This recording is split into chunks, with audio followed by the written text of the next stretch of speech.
Good afternoon, everyone, and thank you very much for joining this webinar. It's the first of 2025 and it's March already.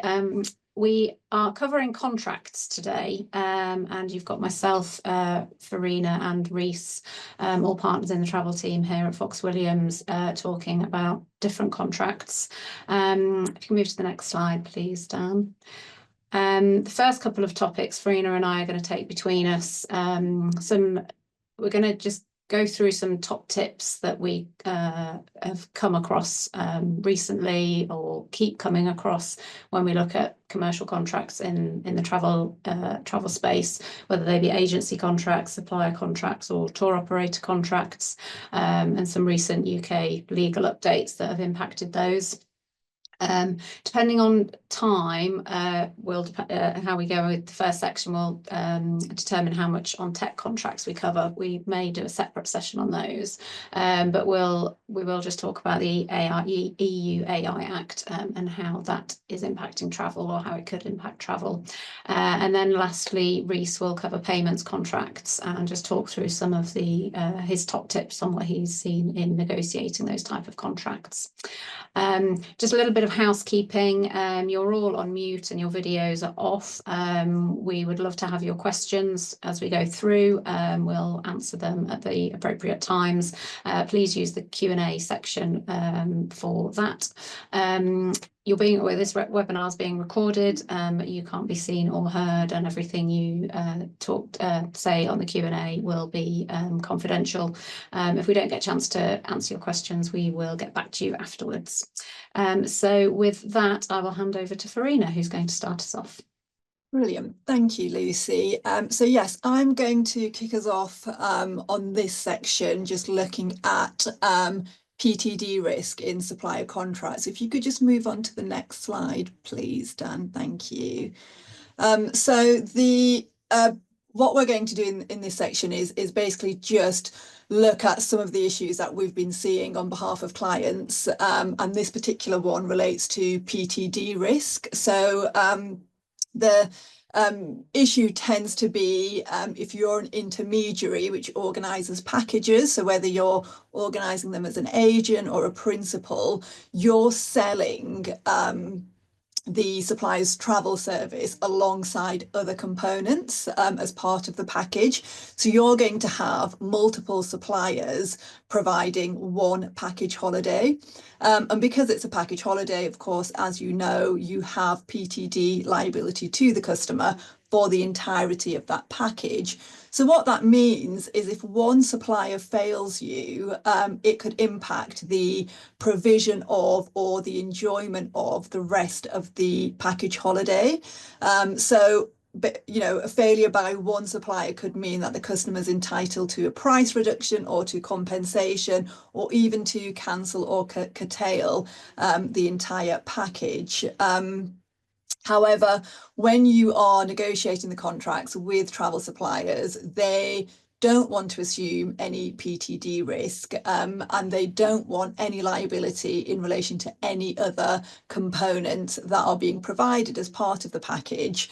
So they, understandably want to limit their liability solely to the provision of the component that they're providing. And so many suppliers will take the stance that the PTD risk is your risk as the package organizer. So what can you do in that particular scenario? Well, there are a couple of points that you can negotiate. So the two key points would be, number one, can you get an indemnity from the supplier? And if you can, what does that indemnity cover? And secondly, would be looking at the limitation of liability clause and how that interplays with the indemnity. So if we move on to the next slide, I'll do a bit of a deep dive into the indemnity and the limitation of liability. So if you can get an indemnity from the supplier, the first thing that you would want to look at is what does that indemnity cover? generally when an indemnity comes to you and it's been drafted by the supplier, they're obviously going to draft it in as limited way as possible. So they may well limit it to direct losses only. Whereas you, as the package organizer, you're going to want the indemnity to cover all losses, and that would include things like loss of profits, expenses and costs. And that's particularly important when you're looking at it from a PTD risk perspective, because those are losses that you may well suffer if you're having to compensate the customer, or if you're having to offer a price reduction to the customer, or if you're having to find alternative arrangements at short notice at a higher price because of a supplier breach. So you will want to carve those particular losses out of any exclusion that there may well be in the contract. The indemnity might also be limited to specific events, so it may well only cover third-party claims, for example, as opposed to more general liability. And if that's the case, again, that might not be sufficient for your purposes. So you would likely, in a scenario where there has been a breach by your supplier, you would likely deal with it there and then. You would look to offer price reduction, you would potentially look to offer alternative arrangements, and you'll deal with it far earlier than any claim being issued. So if the indemnity that's being given by the supplier is, the trigger event is that a claim has to be issued, well, that's not going to be sufficient. So you would want to look at that trigger event and make sure that it actually applies much earlier and actually just applies in relation to a non-provision or an improper provision of the service by the supplier. You'll also want to look at how the indemnity links in conjunction with the limitation of liability clause. So indirect or consequential losses tend to be excluded as standard in most limitation of liability clauses. And that, as I mentioned earlier, can really catch you out when you have the PTD liability. So you will really want to look at what indirect or consequential losses mean and whether you actually need some carve out of that particular clause to cover your PTD risk.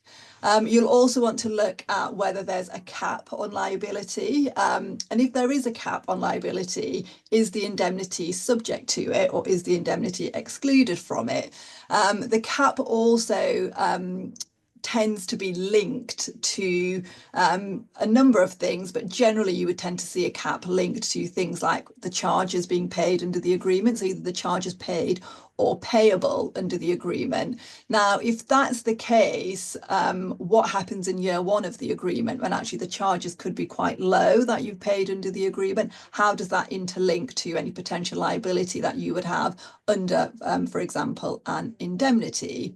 And so something that we're seeing more and more of in agreements are things like a super cap. So a super cap would generally be linked to an insurance policy, and it would be on a sort of a per claim or a per series of related claims basis. And so you may well want to look at, is a super cap something that would be reasonable to have here with this particular supplier, especially where you're struggling to negotiate a liability cap, or there's a general cap which you consider would be too low. And it would be particularly useful if you have a supplier where you're using the supplier a lot, and you could find yourself in a situation where you have claims relating to multiple affected customers, and so a low general cap potentially wouldn't be sufficient in those circumstances. So that's somewhere where you would look to negotiate potentially a super cap, which then, if it does apply to the indemnity, should still be sufficient for your purposes. And you may want to sort of make sure that that is backed up by some form of insurance by the supplier, which you could then rely on if you did have to make a claim. So that takes me to the end of my section. So I will hand back to Lucy, who's going to cover the next point. Thanks, Verena. So the second issue we thought we'd touch on, because it's very topical, it was again last week, is what happens if the agent or tour operator fails and loses its ATOL, if it's an ATOL holder. So the issue is obviously, what should the contract say about it? There is the practical side of how ATOL and the CAA operate, which feeds into the ultimate consequences of what happens. But what can the contract with the supplier say in this circumstance? Why is it a concern? Often the contract might be silent on some of this detail. What you might get is an automatic termination of the contract for insolvency, but that isn't always the case. If you have a 30-day notice period, from the supplier side, should that be automatic? So the detail is often not there, and what you might get as a minimal is something that says that bookings that occurred pre-termination are honoured, but is that enough? Is there a difference between bookings that have been fully paid and partly paid? Should they be treated differently? And there's likely to be a mix. It may also depend on the volumes that you're talking about. 5 bookings versus 150 bookings. You may have to deal with things differently. The supplier may not have the direct relationship with the customer.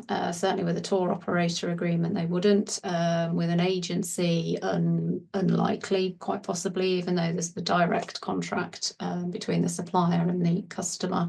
The agent obviously doesn't want to give away their customer details too readily, usually.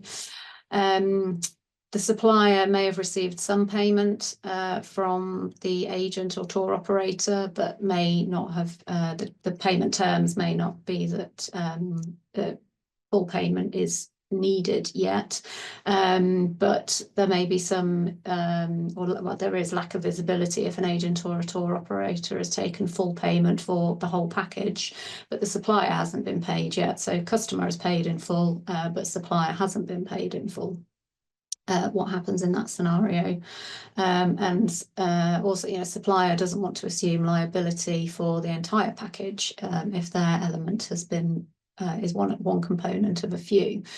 So what then should the contract say about all of this, as much as it can? If you move to the next slide, please, Dan. And what should you negotiate into that contract, whether you be the supplier or the agent or the tour operator?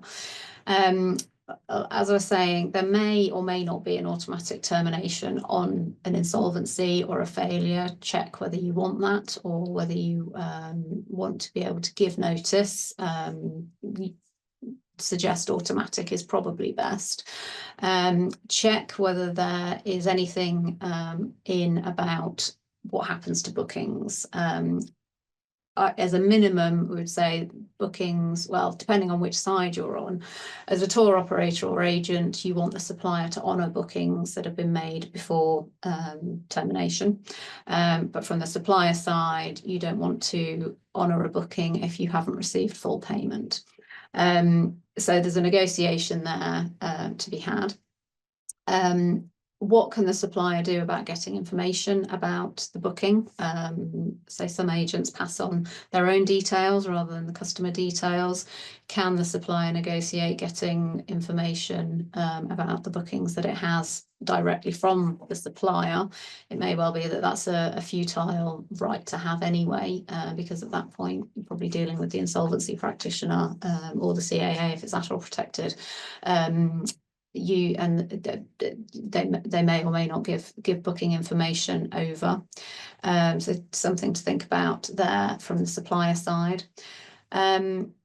The question then of payment: if you're a supplier that's received part payment, so deposit, from an agent, the rules of agency, or the laws of agency, say that you can't ask a customer to pay again what it's already paid. That sort of principle, the agent is acting on behalf of the principal, means receipt by the agent of the deposit is deemed to be receipt by the principal. So even if the supplier hasn't received the money from the agent, the supplier can't ask for that same money again. However, with tour operator sales, if the booking is to continue, a tour operator could ask the customer to pay again. It's a question obviously of whether the customer would do that, and if it's ATOL protected, how the CAA and the ATOL regime plays into that. But having clarity on whether the supplier has to honour the booking if it hasn't been paid in full is a question that should be addressed. And from a supplier side, you don't want to honour the booking if you haven't received payment in full. And I think the last point on there is, should the tour operator should the supplier, where there's a tour operator sale, have a right to take over the booking from the tour operator in the event of an insolvency. So with a tour op sale, there isn't a direct contract with the customer and the supplier, and if the supplier wants to continue with that booking, it needs a right to be able to do so. So that is something to think about, whether that should be added. From the tour op agency side, you may not want that, but from the supplier side, you may want to. We had this a little bit last week. Obviously, ATOL it plays a big part of this, and the CAA is involved in bookings, whether the customer is currently on the trip or the trip is not yet started, and the CAA often deal with those two categories differently. So there's a question of finding out from the CAA how they're managing bookings, but you as the supplier may not be their first priority. So having clarity in your contract as much as you can, I would say, is quite important.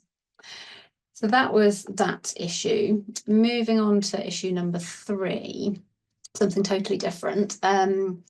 VBEO are terms which were bandied around a little bit more a couple of years ago. This is a change in law that happened during 2022, but we still see contracts that don't address the change in law that happened. VBEO is the vertical agreement block exemption. VBEO is the regulations, that's the EU version, and VBEO, that's an order, which is the UK version of the regime. For anybody not familiar with it, it is an allowance, if you like, for vertical agreements, supplier, agency, tour op, prime example of a vertical agreement, saying that those agreements won't be anti-competitive, won't fall foul of competition laws. However, there are certain clauses in contracts which could be classed as anti-competitive, and there was a bit of clarity given a couple of years ago on 2 particular areas which you see often with marketplace agreements or just downstream distribution agreements. First one is what restrictions are allowed to be included in terms of search engine optimization, sort of AdWord bidding, that type of thing. And the second is what can be said about price parity. And what we mean by that is how much you can restrict either the supplier or your distributor in selling at a lower price elsewhere.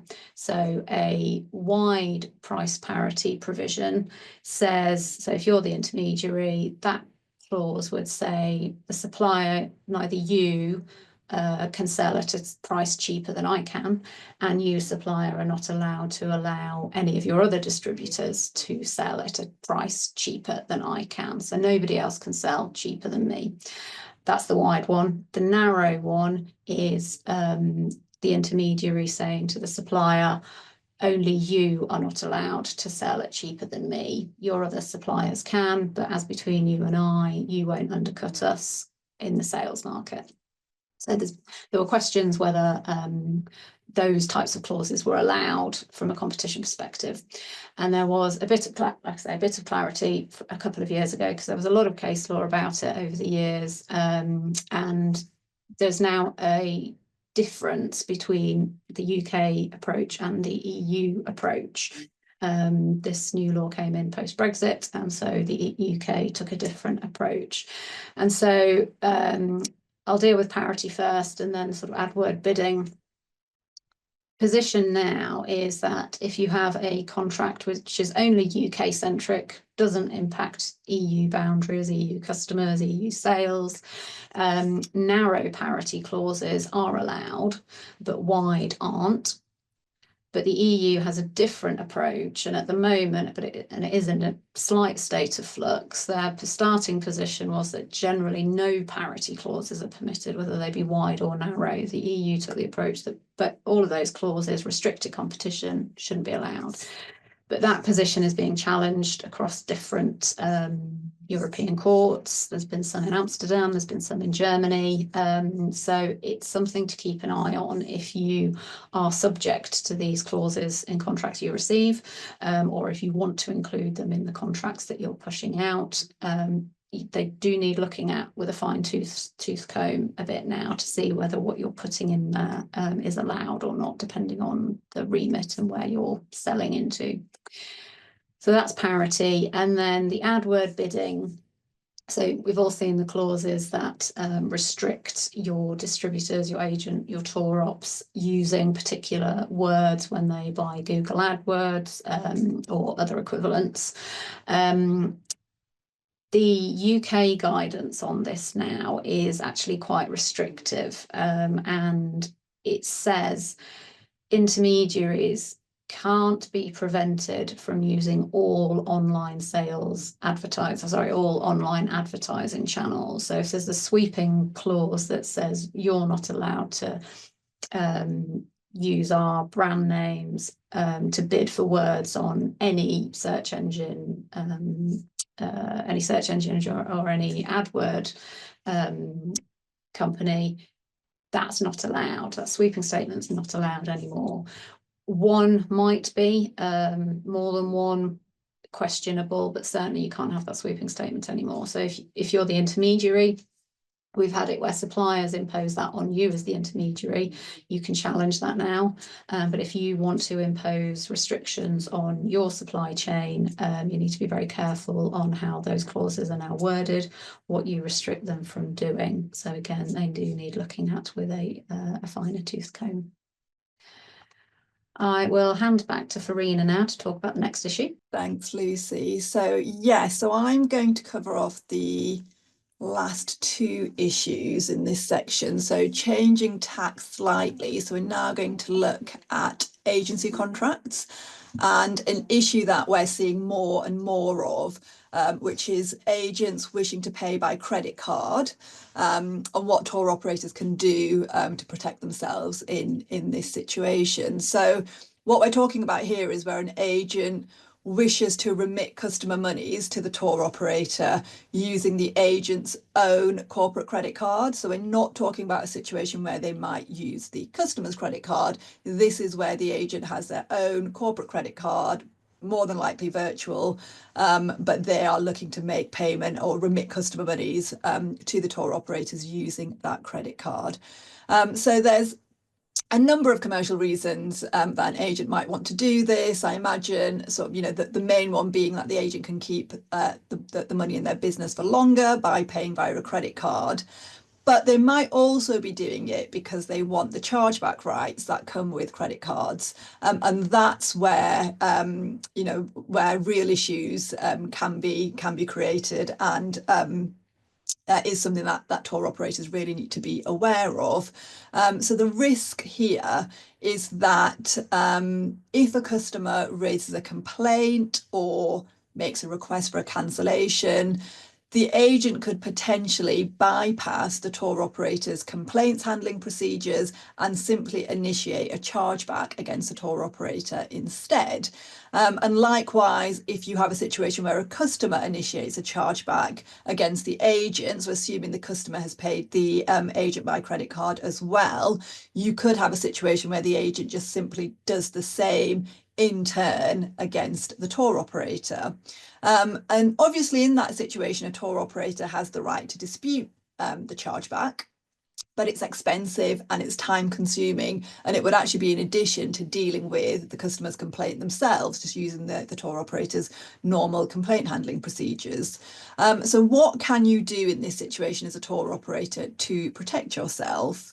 So I mean, the first point to just mention is that you don't have to accept credit card payments by the agent. So you could stipulate in your contract or in your agency agreements that you don't accept credit card payments. But this can cause issues from a commercial perspective, especially now that we're seeing more and more agents looking to pay via credit card. So something that you could do instead is actually mitigate your risk under the agency agreement. And that would be by including provisions in the agency agreement restricting the agent's right to initiate chargebacks against a tour operator. You could also then request an indemnity from the agent to cover any losses that you incur as a result of any such chargeback claim.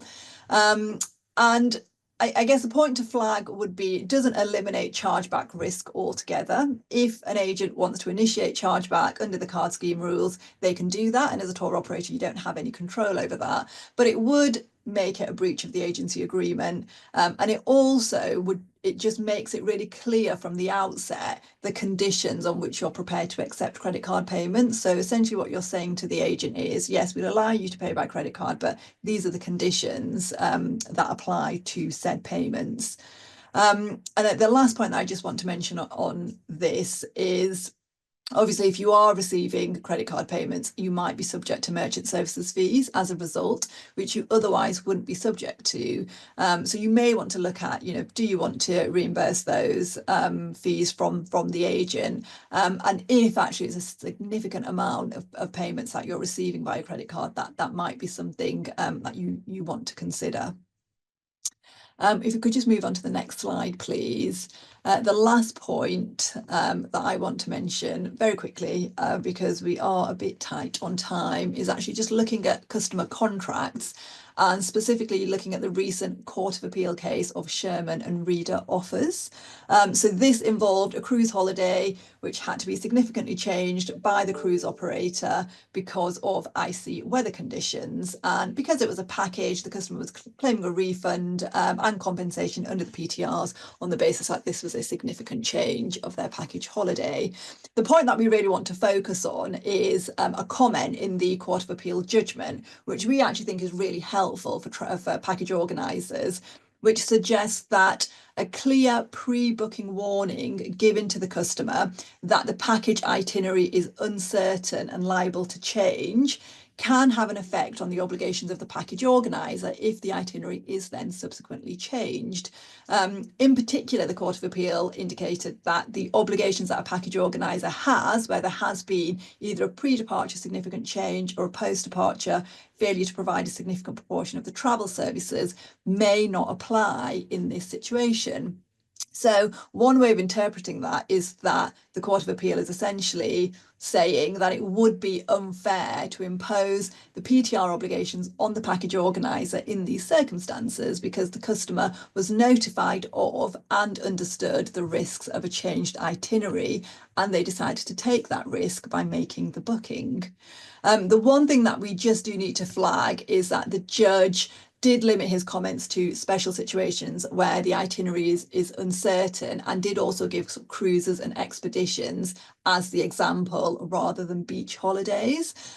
However, in our opinion, the principle could extend to all types of package holidays if at the time of booking there is uncertainty as to whether the relevant travel services can be provided and are liable to change. So we saw that a lot during the pandemic, but other examples where this could be relevant would be, for example, wildfires, which we saw in Europe last year, and we may well well see again, that could be an example of where actually, if you provide a sufficiently clear and prominent warning at the time of booking, it could help you in terms of the obligations that you would then have if you then do have to make that change to the itinerary.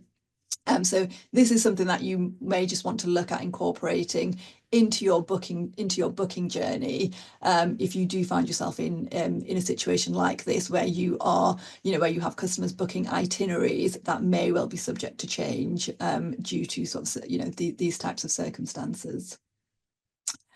So that brings me to the end of that section. I will hand over to Lucy for the next part. Marina. So the next section, I've said we would see how we were going for time. The one thing I will mention is the EU AI Act, and then I'll just do a few minutes on some of the things we're noticing in tech contracts in the travel space. If you could do the next slide, please. Dan, thank you. So the EU AI Act, do you need to care about it? Does it apply to you? What do you need to know? Well, as usual, it might apply to you, but it depends on what you as a business might be using AI for.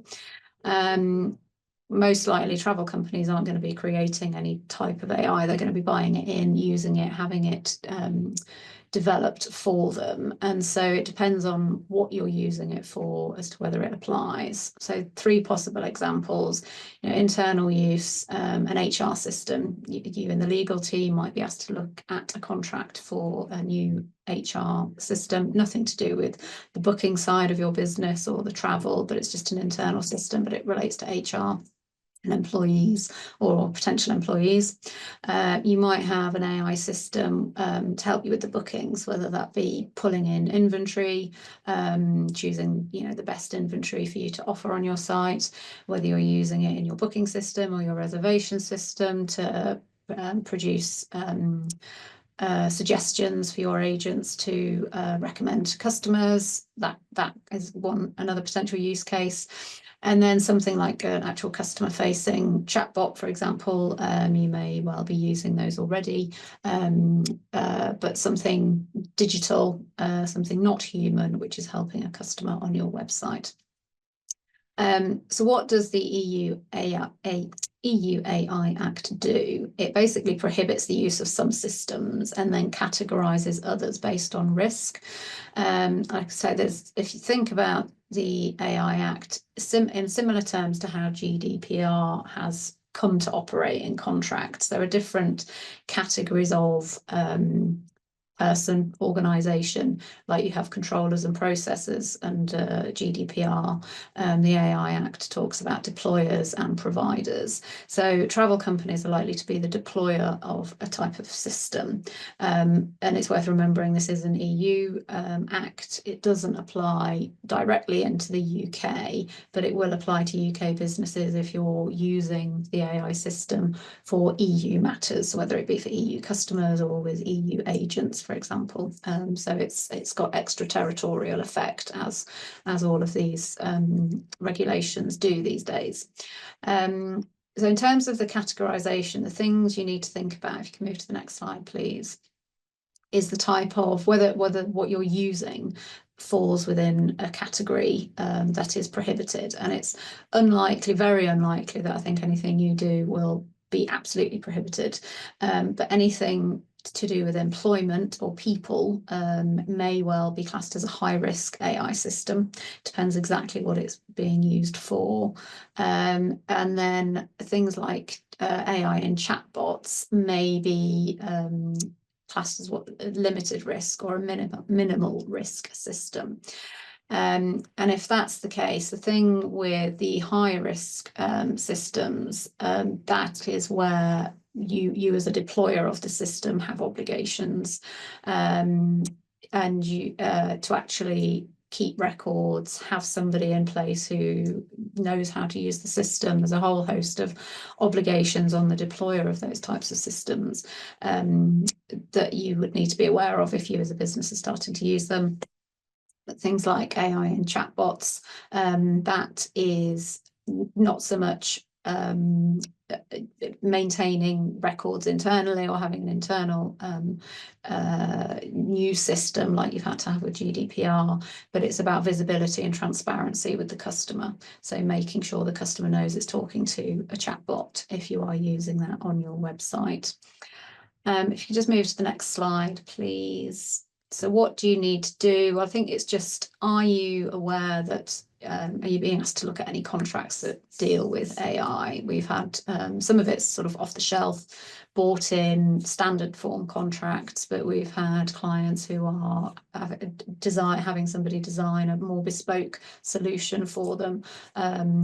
So they, less hit rates, less charging when you go out and look at inventory around the internet.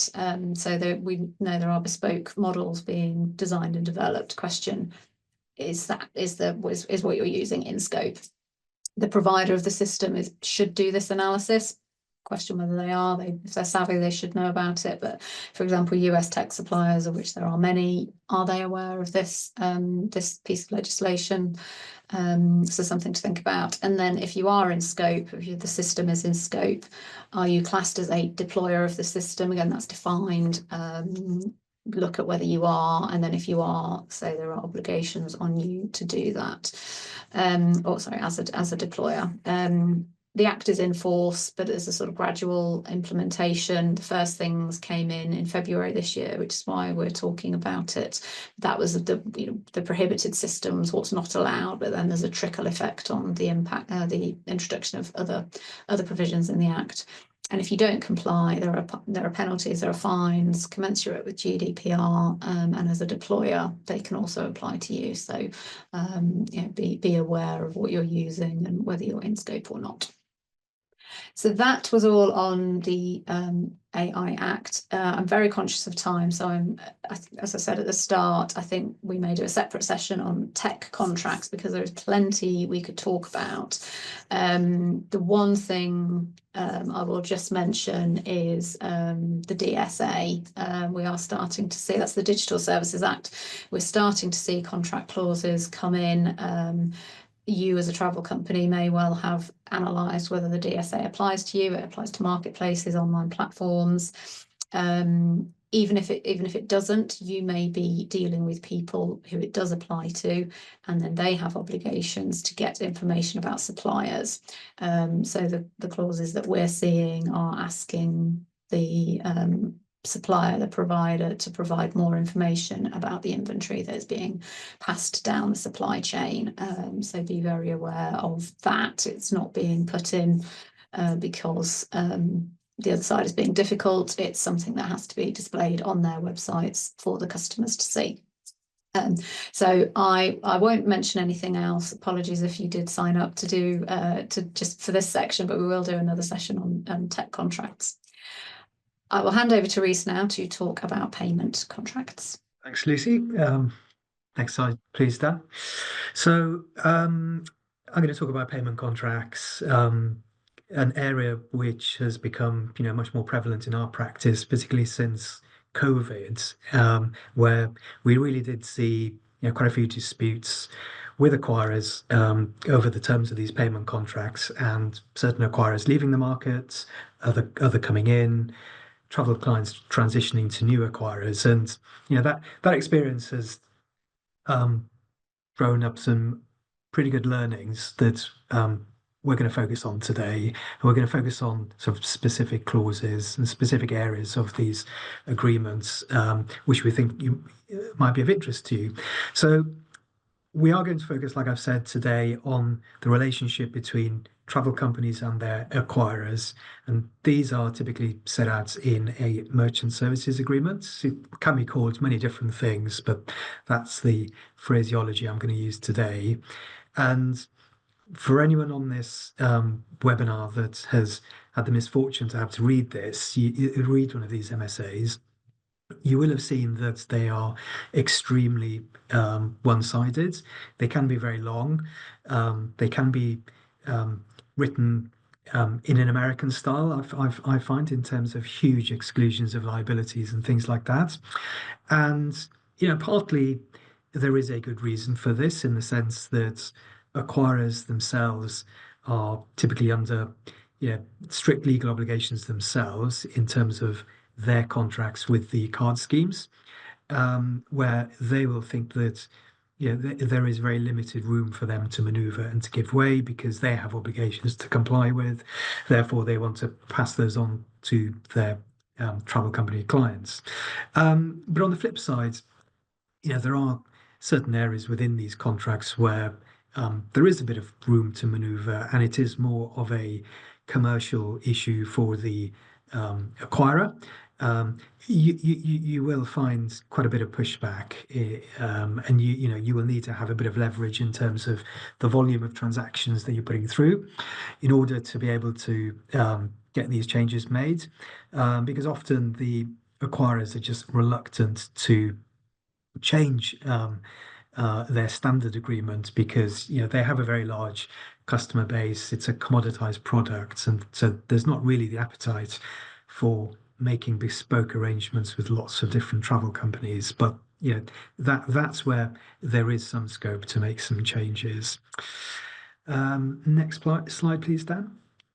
So I've got a very sort of crude diagram on the screen here showing a four-party card scheme setup. It's simplified, but this is the kind of situation that you have for Visa and MasterCard payments, where you have the customer, who's the card holder, pays the travel company, known in this particular sector as a merchant.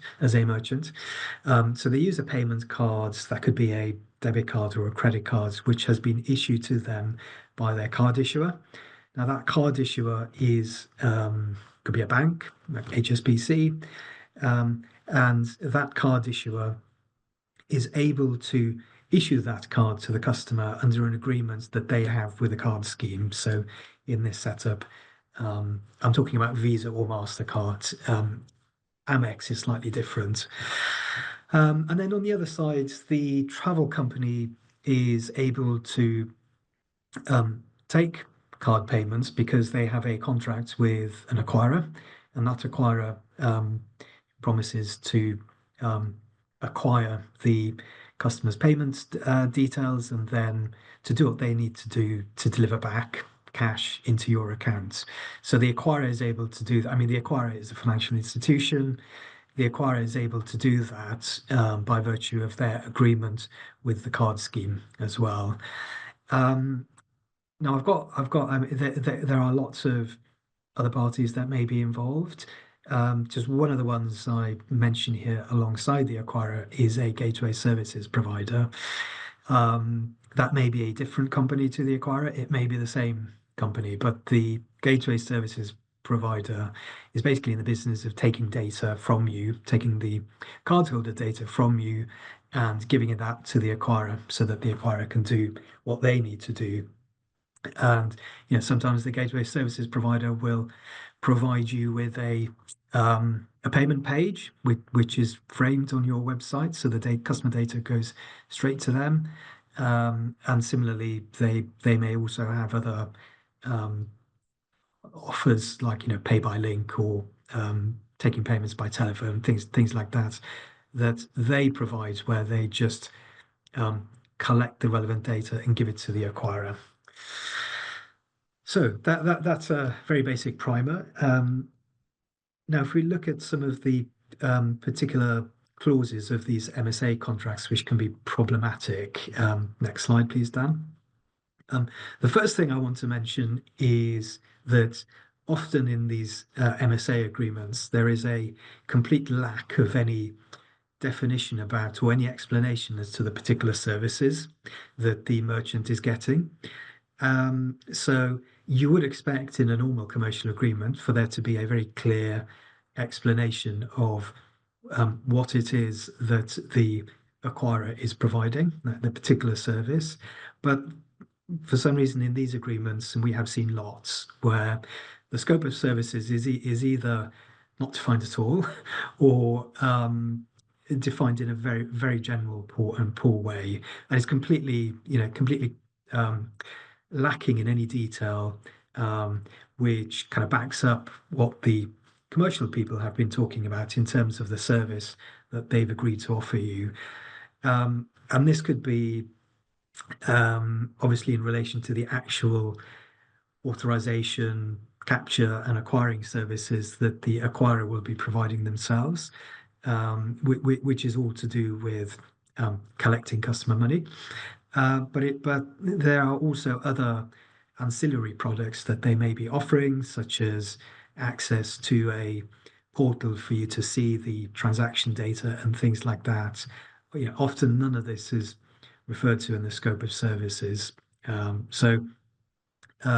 It can obviously be a problem because it can lead to a situation where if you don't get what you thought you were going to be getting, it's going to be very difficult to then fall back on your legal rights and to fall back on the contract, because there is either no, the particular service you thought you were getting is not recorded in the contract. You can't rely upon anything that you will have been told beforehand, because there's usually a clause which excludes any pre-contractual representations. So even if there is something, it's often quite vague. So if I go on to the areas to aim to negotiate on here, the other issue, which is kind of associated to this as well, is that there is often a lack of clarity as to what the counterparty is actually doing, or more specifically, whether the counterparty to the contract is the actual acquirer, or is that party acting in some sort of intermediary capacity and is not actually doing the acquiring themselves, but is maybe selling somebody else's acquiring services. Getting clarity around that is quite important, because ultimately you want to know that you have enforceable legal rights against the actual acquirers themselves. So whether that's through the counterparty acting as an agent, or whether you're contracting directly with the acquirer, I think it's just quite important to have clarity about who is doing what. And if you need to enforce your rights, you need to make sure that you can enforce those rights against the relevant organization. So those are the things to aim to negotiate here, is to get clarity on roles and responsibilities, so that you understand exactly what your counterparty is doing, what they are promising to provide to you, and then getting as best a description of the services as possible, recorded in the MSA, ideally. Now, that can be quite difficult, like I've said, because there's often a reluctance to amend these documents from the acquirers. So whether you can get that within the MSA itself, or as some kind of schedule or addendum, or even as a last desperate attempt to get some sort of protection, cross-referring in the contract to some other documents that you've been provided, which includes an explanation of the services. So something like that. Next slide, please, Dan. And similarly, I won't dwell on this for too long, but this is the same sort of point as the first one, in that you'll find in these MSAs that there is usually no warranty or no promise from the acquirer as to the level of service you're going to be getting. And in fact, you tend to find very long clauses which exclude any sort of warranty of performance or any liability if there is a problem with the service. Now, again, this is not ideal, because the ability to take payments and have a reliable service is obviously very important for travel companies, particularly those which have high numbers of transactions. So you want to, if you can, get some sort of warranty into the contract as to the level of service that you're going to get. And again, looking at kind of one end of the spectrum, at the very least, you would like to get some sort of promise that the service will be provided with reasonable skill and care by the acquirer, which doesn't seem unreasonable to ask for. Whether you can push that a bit further and get a definition of good industry practice, and I promise to adhere to that would be good as well. And then if you move to the other side of the spectrum, and perhaps if you're a very large merchant with a bit of commercial clout, you might even be able to agree some service levels agreed in the contract and service credits, which effectively some sort of refund against the fees that you've paid in the event that those service levels are not met. So next slide, please. So this is where we get into the real nuts and bolts of these agreements and the particular features of these agreements, which I think are important to the travel industry.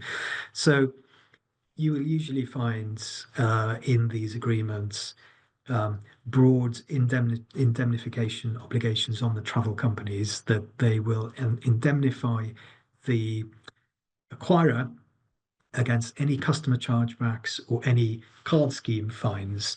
Now, just dealing with chargebacks first, as I'm sure most of you will know, this is a situation where the customer cardholder goes to the issuer and says that they want to get their money back for some particular reason, and it could be because they haven't received the holiday that they've paid for using the card. Now, the card issuer has a right to initiate a chargeback against the acquirer, and the rights of the card issuer to do that and the obligations of the acquirer to pay those chargebacks are set out in the MasterCard and Visa scheme rules, and there are very long documents which set out those rules. The MasterCard scheme has a chargeback document which is 800 pages long, which sets out all of the nuances of when the relevant conditions for when a chargeback may be made, the documents which have to be uploaded, the time frame within which those chargebacks have to be made, and bases upon which chargebacks may be defended. There's an opportunity for the acquirer to defend those chargebacks. It then goes back and forth, and ultimately, if the issuer and the acquirer are not willing to agree it, the decision maker is ultimately MasterCard or Visa, because it pops into an arbitration where somebody in HQ within Visa or MasterCard will decide whether the chargeback is valid or not. Now, the acquirer has an obligation to pay if the chargeback goes against them, even if they can't recover that against the merchant. And we'll come on to how they protect themselves against that risk in a moment.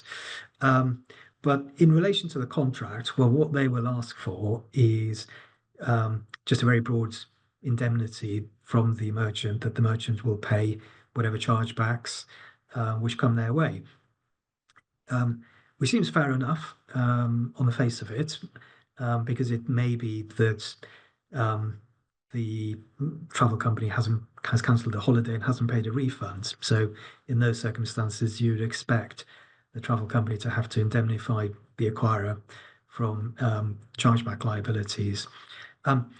However, these clauses are usually far too broad, without any protections for the travel company. For instance, if the travel company thinks that the chargeback isn't valid for whatever particular reason, it may be too late, the holiday may be available to the customer might just not want to travel, and we saw a lot of that obviously during the pandemic. What the travel company will want to be able to do in that situation is to force the acquirer to contest the chargeback if they are within their rights to do so under the scheme rules. So that's quite an important clause to have in one of these contracts, because unless you have that within the MSA, as we found during the pandemic, it can be quite difficult to force the acquirer to make the chargebacks, particularly if whatever's happening in the industry, there are very large volumes of chargebacks going through. So your acquirer can be kind of perhaps overwhelmed a little bit by the number of chargebacks. So it's very important to have a contractual right to force your acquirer to dispute chargebacks where there is evidence to support that chargebacks. And you probably also want to be able to have some visibility on the chargeback process and kind of the dispute success rates, so that you know what the outcome is, and you have some visibility about what's happening once the chargebacks go into the system. Now, I'll just mention very quickly fines. I won't dwell on it because we are running short of time, but there's a similar issue in relation to fines in that acquirers can be fined by the card schemes for non-compliance with the card scheme rules, and they will want to be able to, well, you usually find a clause which requires the travel company to indemnify the acquirer against all of those fines which arise out of the card transactions that they've processed for the travel company, which again is fair enough, but it usually goes too far, and it usually covers situations even when it's not the travel company's fault. So it's not the travel company that's done something wrong which has led to that fine.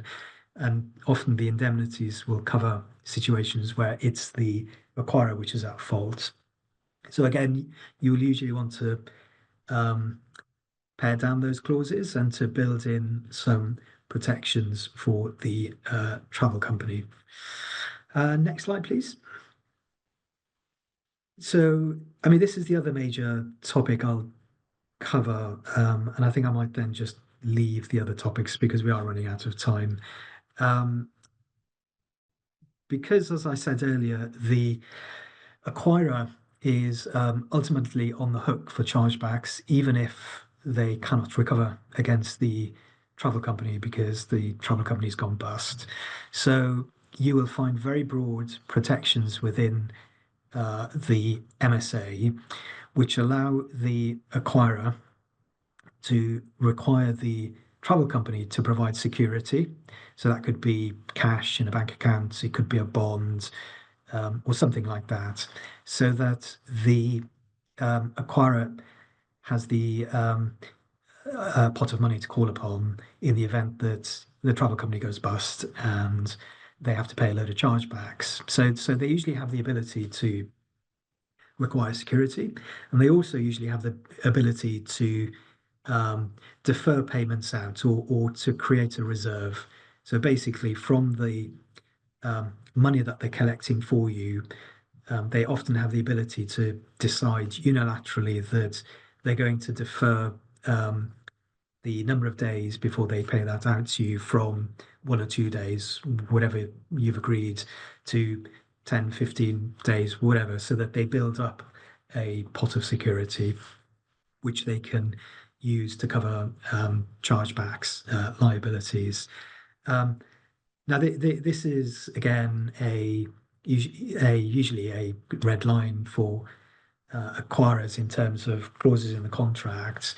But what you often see with these clauses is that they are entirely discretionary without any constraints on the acquirer. So much so that it can even be something like a change in the acquirer's own risk appetite, which leads to a request to be made for security or to defer payments out, which may be unfair and may put the travel company in a situation where they enter into an agreement on day one where they have an understanding of what the security and the reserve requirements will be, only to find a few months later that the goalposts have changed for some reason, and now they have to provide more security, or it's taking longer to receive their money from card transactions. So this is obviously quite a big issue, because it can have a significant issue on cash flow for travel companies. Therefore, what travel companies should try to aim for is to put some constraints on the ability of the acquirers to exercise these rights. In an ideal world, what that would look like is something like clearly defined trigger rights for when these requests can be made, and whether that's something like a deterioration in the financial position of the merchant, or a significant increase in chargebacks, things like that. So, like I said, in an ideal world, there would be some constraints like that, and even if you can't exercise specific trigger rights like that, then maybe look at other protections you can try to work into the agreement, such as an obligation to exercise these discretionary rights, reasonably, rationally, in good faith, these sorts of things. They're obviously not as good as the defined trigger rights, but at least it gives you something to argue about when these demands are made.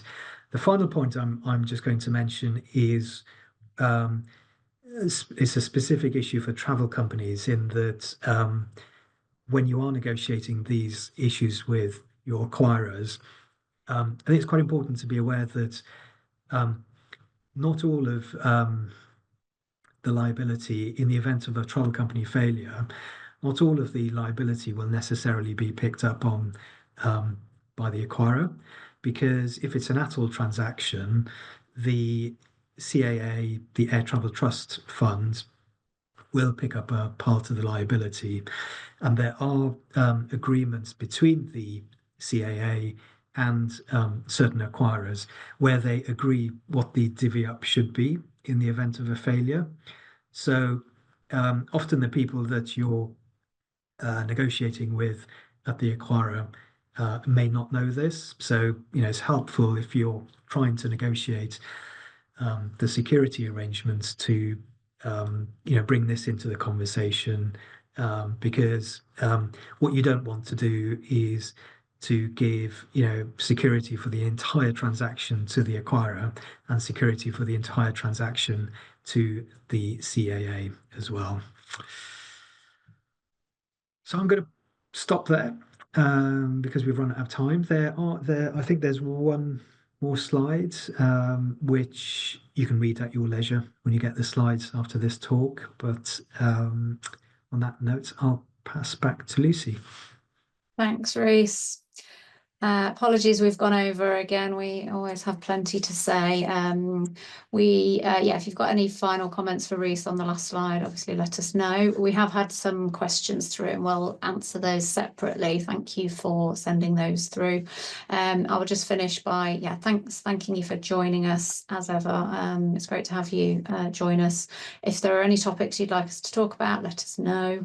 We will circulate this recording in a few days' time, and I will give one final plug to a data protection webinar we are doing on the 21st of May. If you'd like to join, scan the QR code, feel free to send that on to any colleagues who want to join as well. Thank you very much, and we will see you soon. Thanks for joining.